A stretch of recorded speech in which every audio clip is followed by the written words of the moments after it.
ಇದು ಖಾಲಿ ಡಿಜಿಟಲ್ ವಾಹಿನಿ, ಸತ್ಯ ಮತ್ತು ಸ್ಪಷ್ಟ ಸುದ್ದಿ.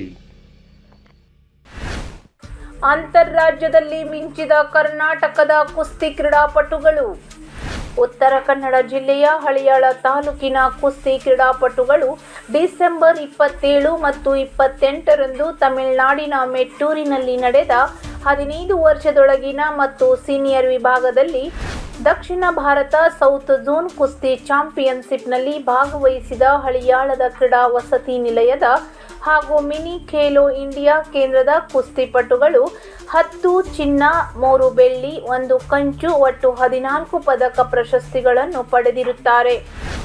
ಸೀನಿಯರ್ ಪುರುಷರ ವಿಭಾಗದಲ್ಲಿ ವಿಜಯ್ ಬಾಂಗೆನ್ನವರ್ 92 ಕೆಜಿ ಪ್ರಥಮ, ಜ್ಞಾನೇಶ್ವರ್ ಹಳದುಳ್ಕರ್ 60 ಕೆಜಿ ಪ್ರಥಮ, ಮಹಿಳೆಯರ ವಿಭಾಗದಲ್ಲಿ ಭಗವತಿ ಗೋಂದಲಿ 62 ಕೆಜಿ ಪ್ರಥಮ, 15 ವರ್ಷ ವಯೋಮಿತಿ ಒಳಗಿನ ಬಾಲಕರ ವಿಭಾಗದಲ್ಲಿ ಅಭಿಲಾಷ್ ಉರ್ಬಾನಟ್ಟಿ 38 ಕೆಜಿ ದ್ವಿತೀಯ, ಮೋಹನ್ ಹಡಪದ್ 45 ಕೆಜಿ ದ್ವಿತೀಯ, ಕೃಷ್ಣ ಜಾಧವ್ 41 ಕೆಜಿ ತೃತೀಯ ಹಾಗೂ ಬಾಲಕಿಯರ ವಿಭಾಗದಲ್ಲಿ ಸುಷ್ಮಿತಾ ಕುಮಾರ್ 33 ಕೆಜಿ ಪ್ರಥಮ, ವಾಣಿ ಗಡ್ಡಿಹೋಳಿ 39 ಕೆಜಿ ಪ್ರಥಮ, ಸೌಂದರ್ಯ ವಾಲೇಕರ್ 46 ಕೆಜಿ ಪ್ರಥಮ, ಕಾವ್ಯ ದಾವೆನ್ನವರ್ 54 ಕೆಜಿ ಪ್ರಥಮ, ಸವಿತಾ ಸಿದ್ದಿ 58 ಕೆಜಿ ಪ್ರಥಮ, ವಿದ್ಯಾಶ್ರೀ ಗೇನನ್ನವರ್ 62 ಕೆಜಿ ಪ್ರಥಮ ಮತ್ತು ಖೇಲೋ ಇಂಡಿಯಾ ಮಿನಿ ಕೇಂದ್ರದ ಸುಜಾತಾ ಪಾಟೀಲ್ 65 ಕೆಜಿ ಪ್ರಥಮ, ಸ್ವಾತಿ ಅಣ್ಣಿಗೇರಿ 53 ಕೆಜಿ ದ್ವಿತೀಯ ಬಹುಮಾನವನ್ನು ಪಡೆದಿರುತ್ತಾರೆ. ವಿಜೇತ ಕುಸ್ತಿಪಟುಗಳಿಗೆ ಹಾಗೂ ತರಬೇತುದಾರರಿಗೆ ಆಡಳಿತ ಸುಧಾರಣಾ ಆಯೋಗದ ಅಧ್ಯಕ್ಷರಾದ ಶಾಸಕ ಆರ್.ವಿ. ದೇಶಪಾಂಡೆ ಹಾಗೂ ರವಿ ನಾಯಕ್, ಸಹಾಯಕ ನಿರ್ದೇಶಕರು ಯುವ ಸಬಲೀಕರಣ ಮತ್ತು ಕ್ರೀಡಾ ಇಲಾಖೆ ಕಾರವಾರ ಉತ್ತರ ಕನ್ನಡ ಇವರು ಅಭಿನಂದನೆಗಳನ್ನು ತಿಳಿಸಿದ್ದಾರೆ. ಹಾಗೂ ಖಾಲಿ ಡಿಜಿಟಲ್ ವಾಹಿನಿಯ ಪರವಾಗಿ ಕ್ರೀಡಾಪಟುಗಳಿಗೆ ಅಭಿನಂದನೆಗಳು.